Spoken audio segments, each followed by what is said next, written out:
स्वागत है आप सभी का आज की कक्षा में।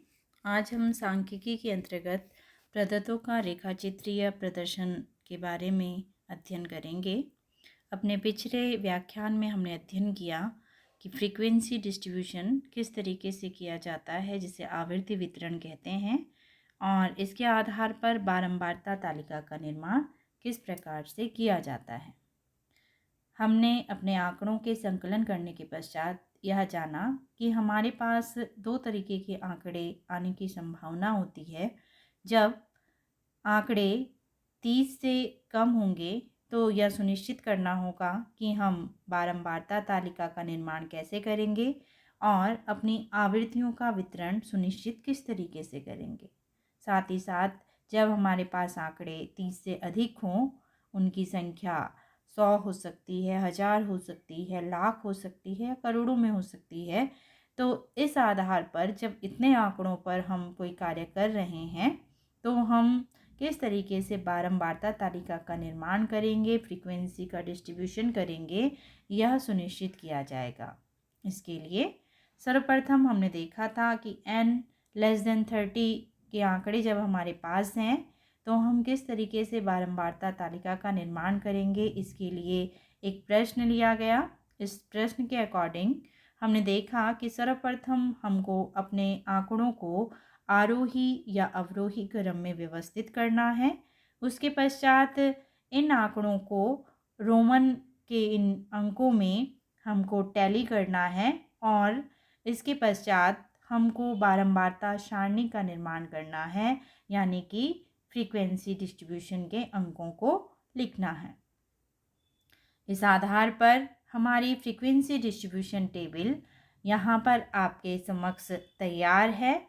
आपने अंकों को अरेंज किया। अरेंज करने के पश्चात टैली करते हुए पता चला कि 50 प्राप्तांक 2 बच्चों ने प्राप्त किए हैं, 51 प्राप्तांक 4 बच्चों ने प्राप्त किए हैं, 58 प्राप्तांक 1 बच्चे ने प्राप्त किया है, 59 प्राप्तांक 3 बच्चों ने प्राप्त किए हैं, 61 2 बच्चों ने, 65 2 बच्चों ने और 67 2 बच्चों ने प्राप्त किए हैं। इस आधार पर टैली के इन अंकों को हमने आवृत्तियों का स्वरूप दिया और इनको अंकों में लिख दिया। जब इनको हमने कुल योग किया इनका, तो हमारे पास n15 आया। इस आधार पर हमें कह सकते हैं कि हमने जो टैली किया, आंकड़ों को व्यवस्थित किया, वो सही किया हुआ है। बात आई जब हमारे पास आंकड़े 30 से अधिक हैं तो हम किस प्रकार से बारंबारता तालिका का निर्माण करते हैं। इसमें पुनः हमने एक उदाहरण लिया है एक प्रश्न के रूप में, जिसके पास n हमारे पास 50 है। ये आंकड़े अभी अव्यवस्थित स्वरूप में हैं। आप जब अवलोकित कर रहे हैं तो आपको नज़र आ रहा होगा कहीं 60 है, कहीं 55 है, कहीं 79 है। तो अब जब हम बारंबारता तालिका का निर्माण कर रहे हैं, सर्वप्रथम हमको कुछ पदों को फॉलो करना है। हमको इस तालिका को आरोही और अवरोही क्रम में व्यवस्थित करना है। इसके पश्चात हमको रेंज निकालनी है, क्योंकि आंकड़े बहुत अधिक हैं और हमें यह जानना है कि हमारे आंकड़ों का फैलाव कितना है। तो इसके लिए एक सूत्र मैंने आपको बताया था, R=H-L, यानी कि सबसे उच्चतम अंक में से सबसे निम्नतम अंक को घटाने के पश्चात हमें प्राप्त होता है प्राप्तांकों का विस्तार या प्रसार। इसको हमने इसलिए ज्ञात किया है क्योंकि हमें आंकड़ों का वर्गांतराल निकालना है ताकि हम अपनी बारंबारता तालिका का निर्माण कर सकें। CI निकालने के लिए हमें साइज ऑफ CI निकालना पड़ता है और इसके साथ ही हमें निकालना पड़ता है नंबर ऑफ CI। जब हम इसको निकाल देंगे तो अब हमारे पास हमें ये मालूम है, CI इसलिए निकाला गया है, साइज ऑफ CI और नंबर ऑफ CI, कि हम जान सके कि हमारी तालिका का जो प्रारूप होगा वो कितनी रो तक जाएगा, और साथ ही साथ हमें जान सकें कि इस तालिका के अंदर आने वाले प्रत्येक रो में जो वर्ग हम बनाएंगे उनके मध्य हमें कितने अंकों का अंतर रखना है। इसके लिए हमने CI को निकाला। जब हम इसे निकाल लेंगे तो अब हमें यह सुनिश्चित करना है कि CI की शुरुआत कहाँ से होगी, यानी वर्ग अंतराल की शुरुआत हम कहाँ से करेंगे। तो हम वर्ग अंतराल की शुरुआत करते हुए यह विशेष ध्यान रखेंगे, जो हमारी सबसे निम्नतम अंक है, सबसे कम जो अंक है, छोटा अंक है, उससे हम प्रारंभ करेंगे और जितने का साइज ऑफ CI और नंबर ऑफ CI में जितने का अंतर आया है उतने अंकों का अंतर रखते हुए हम यहाँ वर्गों को लिखते चले जाएंगे। इसके पश्चात हम टैली करेंगे और टैली करने के पश्चात हम पुनः बारंबारता सारणी का निर्माण करेंगे, जहाँ हम फ्रीक्वेंसी में टैली के अंकों को लिखेंगे। और इस प्रकार से हमें यह सुनिश्चित भी करना है कि हमारी जो टैली की भी तालिका बन रही है वो किस विधि से तैयार हो रही है, एक्सक्लूसिव मेथड से, इंक्लूसिव मेथड से या एग्जैक्ट मेथड से। इसमें हम यह ध्यान रखते हैं कि हमारे जो अंक हैं, जो हम शुरुआत करने जा रहे हैं एक वर्ग में, क्या उस वर्ग के उच्चतम अंक को पुनः दूसरे वर्ग में दोहराया जाएगा। जब ऐसा किया जाएगा तो हम एक्सक्लूसिव टेबल का निर्माण कर रहे होंगे। जैसे हमने किया 30 से 35 और उसके पश्चात हमने लिखा 35 से 40, तो यहाँ 35 दो बार दोहराया गया। समावेशित विधि में यानी इंक्लूसिव मेथड में हम यहाँ अंकों को दोहराते नहीं हैं, बल्कि एक बार ही अंक को लिखा जाता है जब हम वर्गांतराल लिख रहे होते हैं। 30 से 35 और 36 से 40। यहाँ आप देख रहे हैं कि यहाँ अंकों को दोहराया नहीं गया था। यथार्थ मेथड में यानी एग्जैक्ट मेथड में जो अंक का निम्नतम अंक है उसमें से 0.5 हम घटा देते हैं और जो उच्चतम अंक है उसमें 0.5 को हम जोड़ देते हैं और इसके अनुसार तालिका को हम आगे बढ़ाते जाते हैं। जैसे 29.5 से लेकर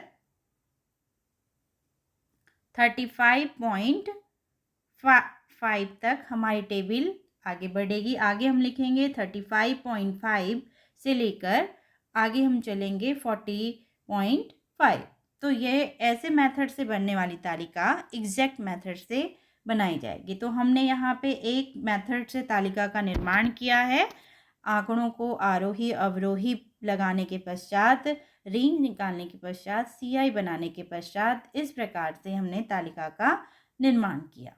तो यहाँ पर एक्सक्लूसिव मेथड में आप देख सकते हैं कि अंक बार बार दोहराए जा रहे हैं और ऐसी स्थिति में टैली करते हुए यह विशेष ध्यान रखते हैं कि उच्चतम अंक अगले वर्ग का निम्नतम अंक है। इसीलिए अंक को जब आप टैली कर रहे होंगे तो यहाँ पर नहीं जोड़ेंगे, बल्कि जब वो निम्नतम समूह में आ जाएगा अगले समूह में, वहाँ उस अंक को जोड़ दिया जाएगा। तो प्रत्येक उच्चतम अंक को हमने अगले आने वाले निम्नतम समूह में जोड़ा है और उसके पश्चात जब टैली करने के बाद हमने इसकी काउंटिंग की तो यहाँ हमारा n = 50 आया, अर्थात हमने अपनी टैली को सही किया हुआ है। आज हम जानेंगे किस प्रकार से इन अंकों को हम रेखीय चित्रीय स्वरूप प्रदान कर सकते हैं। आइए जानते हैं डाटा का हम रेखीय चित्रीय प्रदर्शन किस तरीके से कर सकते हैं। तो हमें रेखा चित्रण करना है। इससे पूर्व जानना पड़ेगा कि रेखा चित्र किसे कहा जाता है। जब दो या दो से अधिक चर, आपको दिखाई दे रहा है स्लाइड में कि हमारे पास गर्ल्स एंड बॉयज़ यहाँ पे दो चर का कार्य करेंगे। इन चरों के मध्य जो हमारे वैल्यूज़ आई हैं, जो फ्रीक्वेंसी आई है और जो हमारे अंक हैं, उनको हमको यहाँ अगर शो करना है तो इसके आधार पर जो भी हम चित्र बनाएंगे, जो आकृति बनेगी, जिसको कि ग्राफ पेपर में बनाया जाएगा, उस आकृति को रेखा चित्र कहा जाता है या उसे ग्राफ भी कहते हैं। तथा रेखा चित्र बनाने की जिस विधि से हम इसको बना रहे हैं उस विधि को रेखा चित्रण कहा जाता है। अर्थात हम ये कह सकते हैं कि आंकड़ों का रेखा चित्रण बहु विधियों के माध्यम से किया जा सकता है। यहाँ पुनः हम यह ध्यान रख सकते हैं, जब आंकड़ा हमारे पास n<30 हो और इसी के साथ साथ आंकड़ा जब हमारे पास n greater than 30 हो, तो ऐसी स्थिति में हम किस प्रकार से अपने रेखा चित्रण का निर्माण करेंगे, इसके बारे में जानते हैं। रेखा चित्र बनाते समय हमें कुछ ध्यान देने वाली बातों को अपने ध्यान में रखना है।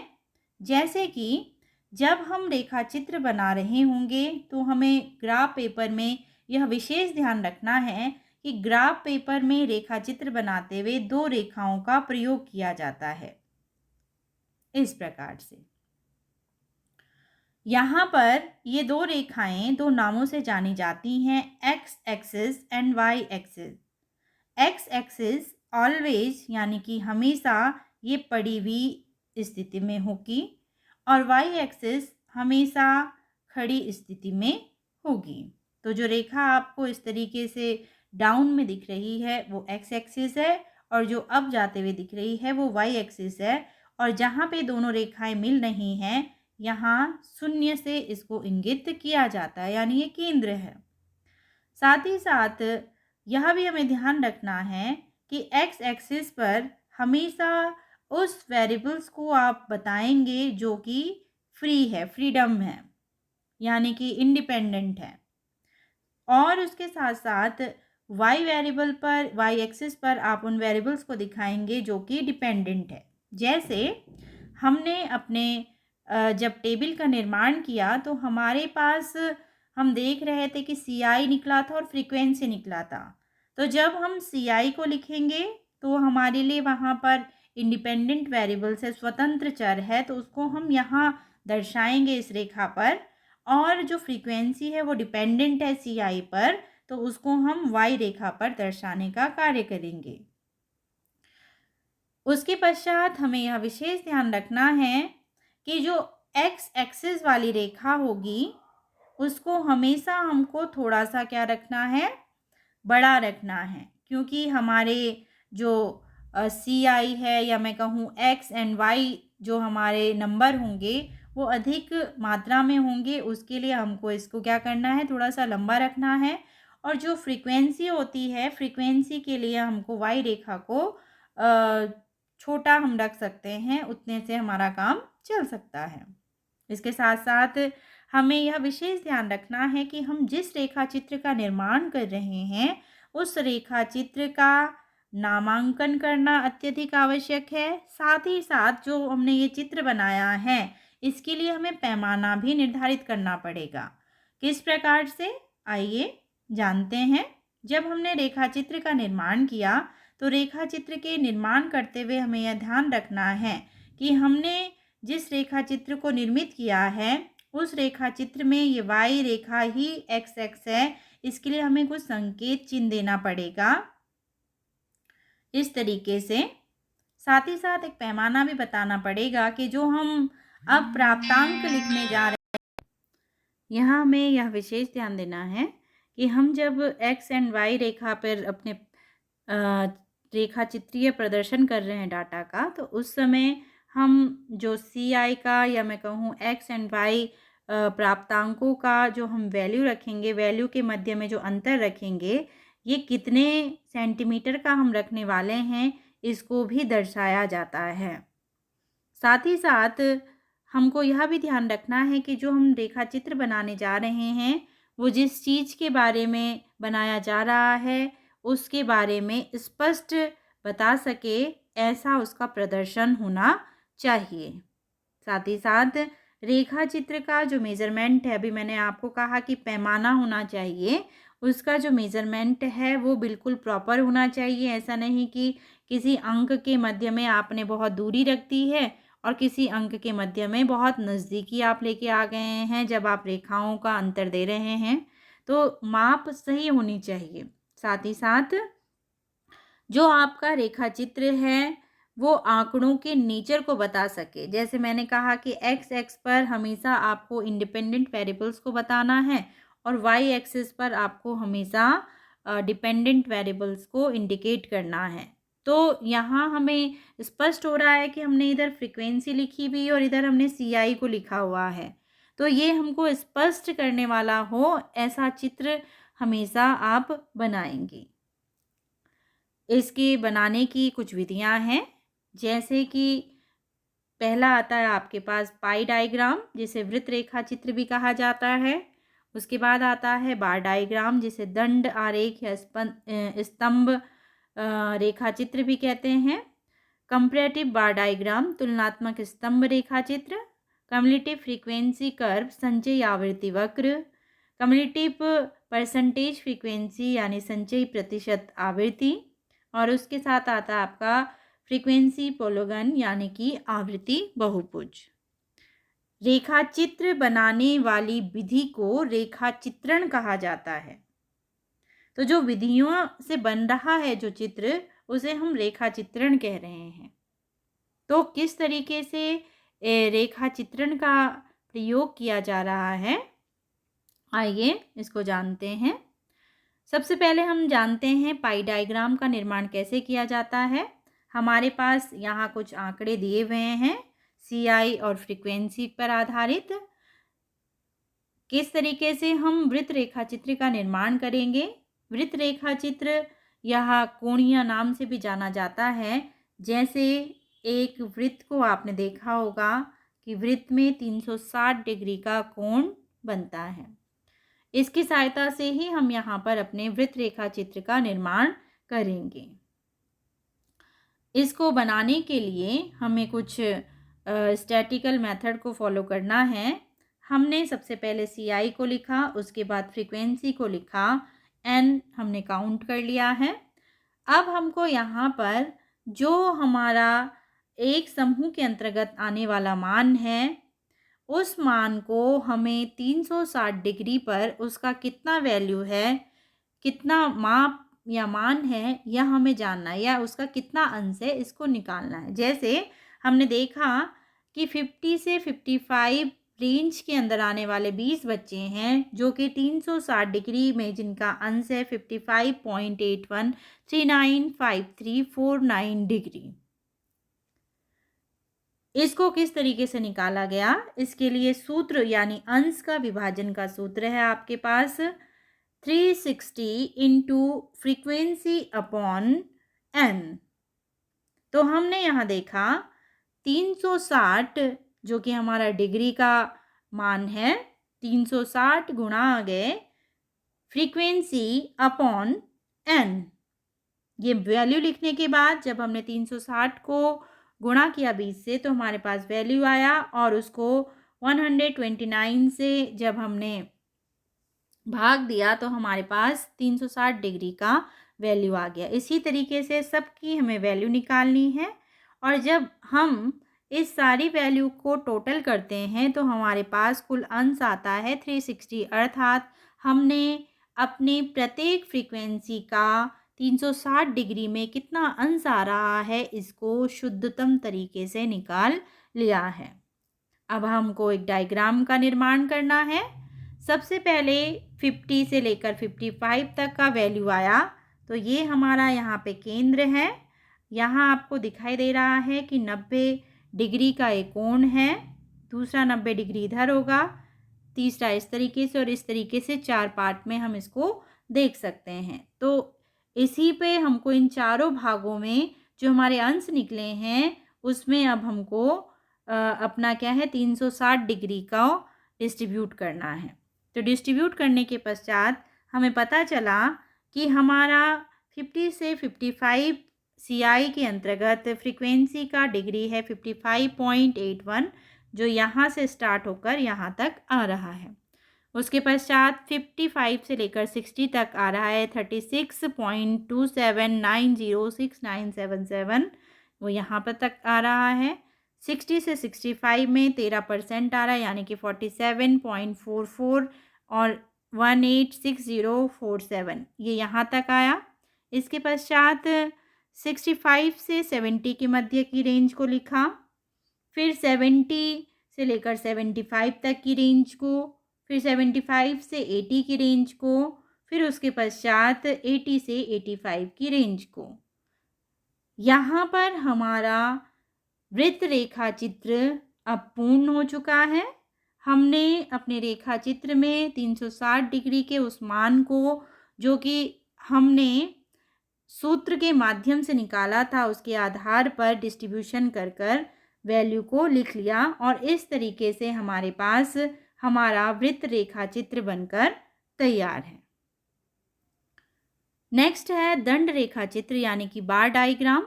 बार डायग्राम यानी कि इसको बनाने के लिए इसको हिंदी में दंड रेखा चित्र कहते हैं, स्तंभ रेखा चित्र कहते हैं।